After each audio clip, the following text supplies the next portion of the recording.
liar now? That's not what happened. They literally did a flashback, and literally the producer said what actually happened.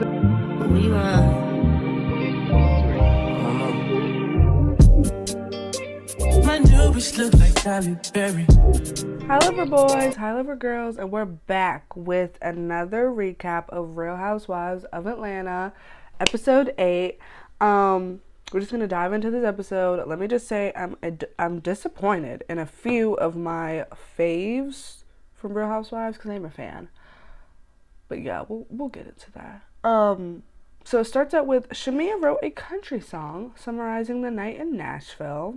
And I hated every second of it, okay? Because, like, I get what they're trying to do by Miss Kenya. So, I don't know. We get it. Shamea can sing, okay? But I don't know. Like I said before, maybe she's just supposed to be a background person. But no one wants to listen to me. So now it's a get ready monologue. Britt is on the phone with her man and explains what happened last night. Britt said Angela has read her the wrong way since the peace brunch, and it's like, you disillusion. Let me Britt. Okay, first of all, you came at Angela with okay, and she came at you with feathers. I'm trying to break this out to kindergarten tone so she can understand me. Okay, she asked what for, and she just boop boop boop boop boop, and Angela was just like, excuse me, I'm from Chi-Town, okay? So that's why she read you the wrong way. It wasn't out of nowhere. You came at her with such force. Like, excuse me? Like, are you confused on what's happening here? Like, you're not her child. She's older than you. Like, not obviously. No shade, Angel. I love you. But obviously, like, come on now. Don't do that. You both are adults. Talk to each other like an adult. You don't got to talk to nobody like a kid. So that is the issue. And it wasn't her reading you the wrong way. You read her the wrong way. Like, I don't know. Britt is just, I can't. Shamea is now on the phone with her doctor's daughter. And this scene makes me so happy because I love that Shamea has so much support at home. I really do. I was like, wow, like, she's really blessed. And then Cynthia and Angela, it goes to them, you know, talking outside, battle of the OG baddies. They both look good, and I know that they looked good back in their youth. You know, Angela says that she has loyalty to Drew, which I love because it's like, yes, like I feel like everyone is against Drew. Like Angela is like ride or die. She hasn't done anything wrong. I mean, I think having Dennis work with her is wrong, and saying that their project will pay for Pilar's college was definitely wrong, but I mean, that's that. I just feel like Cynthia is so out of place this season. You know, Angela, I don't know. She just seems a little out of place. Like, it's just not her time anymore. I don't know. Angela says that the whole table was against Drew, so she stood 10 toes, which I love, because it's like, yes, it doesn't matter if 1, 2, 3, 4, 5 are against me. We're gonna talk about it. So I like that. Drew arrives, and she looks good. One thing that they underestimate is Drew's looks. Sorry, I can't talk. I'm a little congested. I'm sorry. So yeah, she looked good. Cynthia tells Drew what they're doing, like activity-wise. They're doing like a whiskey tasting, and then something at a bar. Angela shows Drew her room, and she's laughing because she already knows that it's messed up. Angela says that she's happy Drew is here to bring the heat off of her, and I was like, I mean, real. It's about time you showed up. But I love, you know, what Angela said in her confessional. That was so real. I can't remember what it was, y'all. Side note, I love Phaedra's Cheez-It Snap commercials. I was watching this on Xfinity and it popped up and I was laughing. I was like, oh, that's such a good commercial. She's a baddie. I love Phaedra. Shamea and Porsha are talking ish. And then Porsha hugs Drew when she sees her. So yeah, like they're literally in the bathroom talking about Drew. And I can't remember what Porsha said, but then she comes downstairs and hugs her. And I'm just like, pick a field. Pick something and focus on it. So you think that she's pretending? For God's sakes, you're not Wonder Woman. Oh, Porsha would have never done that. So what happened? She met a lot of rich men, and that's what happened. I mean, Shamea starts crying when they're in the Sprinter, and it's about her domestic violence situation. mind you, that was like during Kenya's time when Kenya did like a domestic violence movie or some sort, and I'm surprised that they showed that on the TV. I was like, I thought y'all hated Kenya, but anyways, you know, and also like, so she was messing with a man. She was married to a man. Sorry, Shamia, and he was abusing her. And his next wife apparently didn't believe Shamia. So then finally that day, she had texted her saying like, I believe you, you know, I'm so sorry that you went through that. I went through the same thing. And Shamia just felt vindicated, and, you know, all of that, all those emotions plus what was happening with her daughter. So, you know, it was definitely like, at some point you break. You're only human. So Shamia, you don't have to go through any of this alone. There are places that you can talk to, people you can talk to. Like, a lot of women, especially black women, feel like they have to go through this alone. You don't. Like, take care of yourself always. So I like that she didn't cry because it's healthy.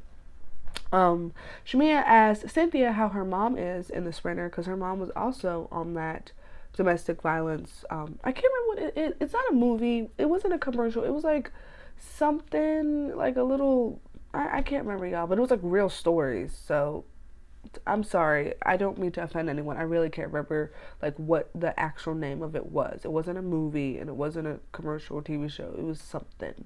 But yes, her mom was on there, Cynthia's, and Cynthia said that she had no idea Shamia went through this stuff because she's like so much fun. And it's like, yeah, a lot of times the happiest faces, and they're usually the ones who cry every night.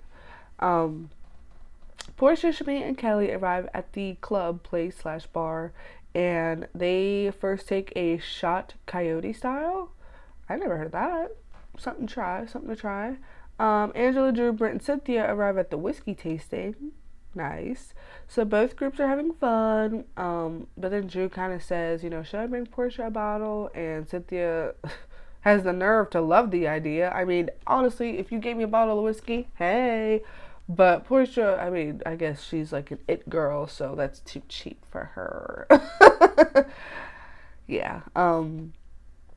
She says, why would Angela want Drew here? And so Porsha says, why would Angela want Drew here? And Shamia says, I feel like Drew was talking ish about me. Like, Shamia says that's what Angela said. But she did not say that. So when they're at the bar, Porsha's just like, why would Angela want Drew here? And Shamia's just like, yeah, that's crazy because Angela told me that she thought Drew was talking ish about her. But that is not what happened. And, you know, I'm disappointed in Shamia because it's like, are you a liar now? That's not what happened. They literally did a flashback, and literally the producer said what actually happened. Because it's like, yes, clock their tea. These lying. Ooh. So what Angela said was, Kelly was talking ish about me, and I want to know what was Drew's reaction. It wasn't, oh, and Drew was talking about me too. Like, she just said, I don't care that Kelly was talking about me. I just want to know what Drew's reaction was. And I think anyone would want to know, especially because I think they're friends. So that's what she said. Not all what Shamia said. I was disappointed. I was like, Shamia, really? Ugh. And you over here singing on my screen every Sunday? Better stop that. So now Angela is talking to Drew, and, you know, she says how she was hurt by, you know, the table and stuff. But it says Angela acts like a victim. A victim? Baby, if I was Angela, I would have snapped, like, really? And Angela is standing 10 toes, okay? She asked for an example, and really, and then Brent, so Angela asked for an example, and then Brent says, you know, for starters, at the peace brunch, no one was in support of me. That has nothing to do with what you just said. She appears to be longing to be loved, but doesn't know how to attract the right attention. And that's what's sad. So everyone should have stopped her and been like, what are you talking about, for one? But continue, so you can continue to sound stupid. But yeah, like I said in my last video, she keeps saying that no one was supporting her. But literally 1, 2, 3 girls have openly supported her. So what are you talking about? Shamia, Kelly, Porsha, Cynthia. I'm sorry, 4. My fault. So just because Drew and Angela support Kenya, like, is it that big of a deal that 2 people have just said who they're more in support of? They're not saying what was right. They just know her longer. They don't know you. And I'm disappointed that Cynthia and Porsha are actually more on your side because they actually know Kenya. But I mean, whatever. I don't know what happens backstage, you know, whatever. But she keeps saying no one supported her. It's like, you're the victim. You are acting like the victim. Well, there has to be an opening for the railroad at some point. Because somebody's driving the train. It's not electric like what we have now. It wasn't a train, maybe. Really? Like, you really thought, like, there was an actual train that took them through? So how is Angela acting like the victim? She never even gave an example. So watching that, I was irritated. I was like literally squeezing something because I'm like, really? I mean, Britt, this is a joke. Bravo, is this a joke? Like, this has to be a joke. Yeah, so Cynthia, you know, now has balls and it's just like, none of y'all can tell this woman how to react and how to walk into a situation. Then Britt starts crying. Oh my God. It's just because she's tipsy, obviously. And she's literally the victim. And I hated every piece of this scene. I was like, why did they just throw this away? No, actually, why did they keep this? Because they did. To show how Britt is actually like a weirdo and a ditzy and all of the above. I don't think what Kenya did was right. However, you cannot just keep coming for these ladies saying no one was supporting her when everyone has supported her to the point where Kenya is fired and you're still stuck on Angela and Brew just not being up your bum. Like, get off of it. It's okay. They don't want to. Move on. I'm so sick of her. So now the girls get back on the bus and Britt is drunk. Maybe because, and that's why she started crying all of a sudden, because she was drunk. They get home and it's a get ready monologue. Cynthia is so kissing Britt's behind, by the way. Porsha is on the phone with Pilar and Dennis, and then they get downstairs and Kelly's outfit ate. I loved it. Porsha comes in her all black and I was like, oh my gosh, this is about to be some ish. Porsha is upset because someone told her that Drew and Dennis had been filming, I guess after that phone call, and so now, I mean, I get that because it's a baby daddy, but at the same time, I mean, you filmed with another woman's husband. Sorry, I wasn't supposed to say that. So now they have a line dancing competition, and I swear, Shamia is so extra. Like, everyone's dancing. Oh my God. This is the thing. I like Shamia. I just feel like she has always felt overlooked, and now she's doing the most. And it's like, calm down. When you are a star, it will show. You don't have to be that extra person. Like, she's just over here like leg high up with the turn and hips. Like, first of all, some of these girls look better than you, and they're still not doing that. Okay, Porsha could have easily like done that. She has the power to do that, the looks and everything, but she didn't. Like, Britt could have done that. Cynthia, like, I don't know. Shimmy is just a little too extra for my tasting. But, I mean, I'm going to give her a chance because this is her first real season. But at the same time, like, she's starting to, you know, time's running out now.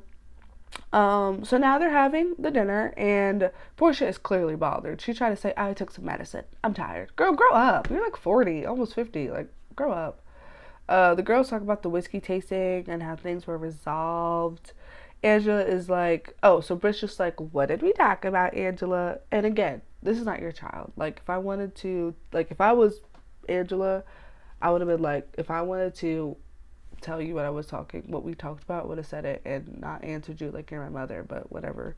Angela said that she still doesn't know how she's a victim, period, because you're not, boo. Don't let them gaslight you. And I feel like all the girls are on Angela's top too much. Like, back up. You don't even know her. Back up. So Angela is asking why is she being the only one being held accountable, and why Porsha isn't being held accountable. And I was like, oh. I know you ain't finna go into talking about people slept with R&B groups. Everybody. Girl, you was a freak hoe. You was a freak hoe. Girl, bye. You right. Porsha says that she wants Angela to kiss her ass. And Angela gives it back. Have them kiss her ass. And Porsha is just giving me girl energy anyways. And this lingers. And this is why I'm so disappointed in Porsha. We will get into that soon. Every time someone speaks to her, she turns around. She's like an old version of Kenya. Or like what Nene used to do when everyone hated that. It's like, really? So you became what you weren't supposed to become. Remember that? Drew decides to leave, and I love that because it's like, don't be in places that you're not wanted anyways. Like, you're so much better. You have an actual acting career. You could sing. You're pretty. I mean, come on now. Let's go. And then Porsha's so annoying. She's just like we could tell that she's fake, and it's all fake. Like, you already know that Dennis was filming with Drew. Like, I bet that they all concocted this. Like, that's why Drew's, like, getting upset. Because it's not that big of a deal. You were in on it. This is a fake storyline anyways. Like, I'm clocking all of it. Sue me. No, please don't sue me. Porsha said that she could have met the ladies where they were. But, like, so she could have, like, read them for filth and all that. But the men in her life are ruining it for her. And I'm just like, that's a lie. Because you were never, like, a solid reader. You want to talk about solid readers? Kenya, Nene, Phaedra. Sheree could read sometimes. But definitely those three, I feel like, are Bravo's Real Housewives of Atlanta's biggest heat eaters. Now, Kandi was definitely underrated. And Cynthia had her moments. Like, especially face to face. Or, like, reunion. When she, like, read Phaedra, that one reunion. Tear. But Porsha was never a reader. She's like right up there with Kim. Like, no, you're not a reader. If anything, maybe, no, Kim didn't have better reads of reaching. But yeah, no, you were never a reader. So you could never just meet these ladies where they were. As a matter of fact, spell scepter. Like, come on. I use that all the time. Please. Kelly keeps asking for the fish. And I'm just like, you are what you eat, girl. Drew said that she has a lot going on in her life. Things that when someone turns and decides to be better, let them be better. Porsha tells Cynthia what's been going on. Honestly, looking at the scene, I was like, Cynthia, what did you do to your face? Like, I get it when you age, but you should want to age. Like, all that stuff. I mean, maybe it's just the limelight forces them to stay young, but I don't know. I can't. With her face and everything, I was like, really? What's all this? Porsha admits that she's really mad in her personal life, and she's just been taking it out on the girls, and now it's time for the party. And they party.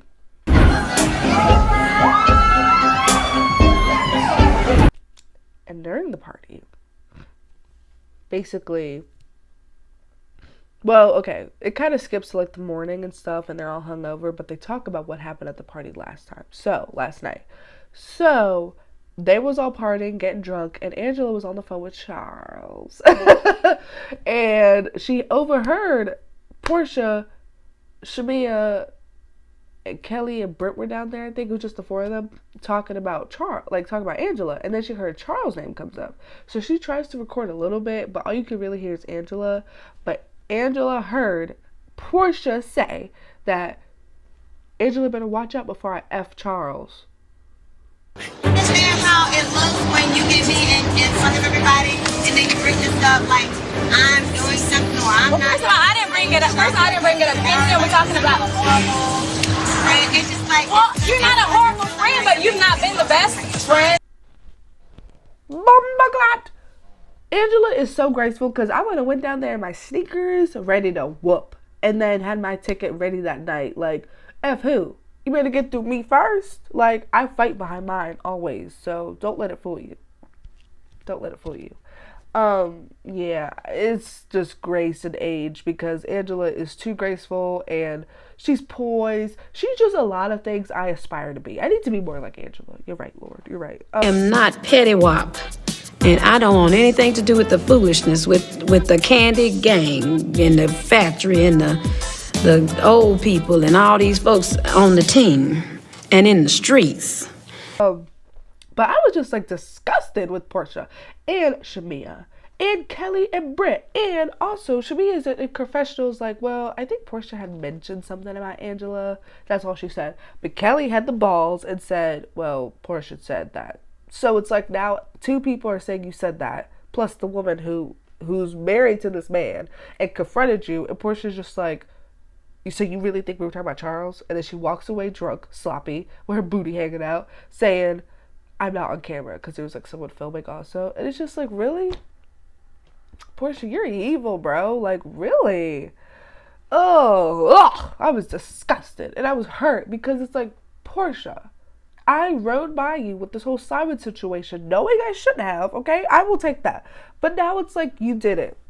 You did that. You did everything that they accused you of. You did it. And I really should have dropped you with the whole Candy situation. But Candy forgave, so I forgave.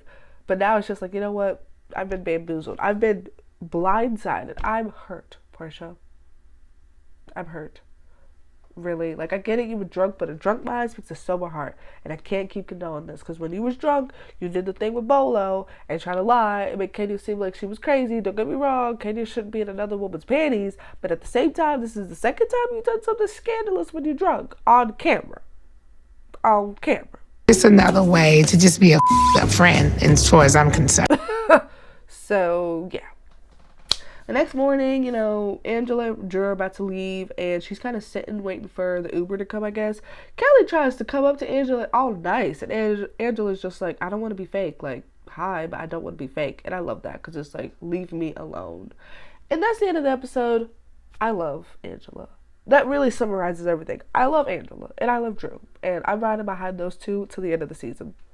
Britt, don't like her, you know it. Porsha, I'm disgusted, and at this point, I don't think I'm gonna like her. She thinks she's all that, and it's like, bring Phaedra, Kenya, and Nene back and read her to filth.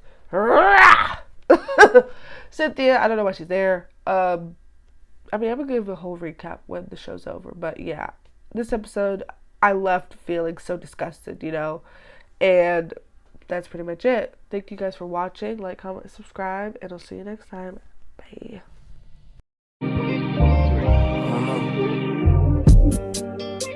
My newbies look like